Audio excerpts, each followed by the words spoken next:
থেকে যে আমি যে দেশে ফিরে আসতে পারলাম, আমি যে ফিরে আসছি, মানে এটাই আমার কাছে সব থেকে বড় পাওয়া। আমি ব্যক্তিগতভাবে শাকিব খান, আমি তার সন্তানের মতোই ছিলাম। অতীত জীবনের ঘটনা বলে আমাকে যে উৎসাহ দিয়েছেন, যে শক্তি দিয়েছেন, শেখ হাসিনার বাংলাদেশে ফিরে আসায় আবেগে কেঁদে ফেললেন সুপারস্টার শাকিব খান। এন্ড ভাই, হঠাৎ কেন শেখ হাসিনার জন্য কাঁদলো শাকিব খান? আসল কাহিনীটা কি জানতে হলে দেখতে হবে ভিডিওর শেষ পর্যন্ত। বাংলাদেশের সুপারস্টার শাকিব খানকে আমরা বহুবার বিভিন্ন ইস্যুতে আবেগপ্রবণ হতে দেখেছি, তবে সম্প্রতি সামাজিক যোগাযোগ মাধ্যমে একটি ভিডিও ভাইরাল হয়েছে যেখানে শাকিব খানকে কাঁদতে দেখা যাচ্ছে। ভিডিওটির সাথে দাবি করা হচ্ছে যে প্রধানমন্ত্রী শেখ হাসিনার বাংলাদেশে ফিরে আসার খবরে শাকিব খান কেঁদেছেন।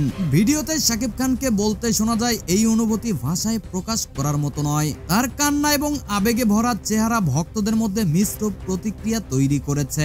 অনেকেই বিষয়টি নিয়ে ইতিবাচক মন্তব্য করেছেন, আবার কেউ কেউ বিষয়টি নিয়ে সন্দেহ প্রকাশ করেছেন। তবে আরো ভালোভাবে যাচাই করতে গিয়ে দেখা গেছে এই ভিডিওটি অনেক আগের একটি মুহূর্তের। ভিডিওতে শেখ হাসিনা যেটি বলছেন, আমি বাংলাদেশে এসেছি, সেটিও পুরনো একটি ক্লিপ। শাকিব খানের কান্নার ভিডিওটিও অনেক আগের এবং এটি অন্য একটি প্রসঙ্গে ধারণ করা হয়েছিল। তাহলে আসল সত্যিটা কি?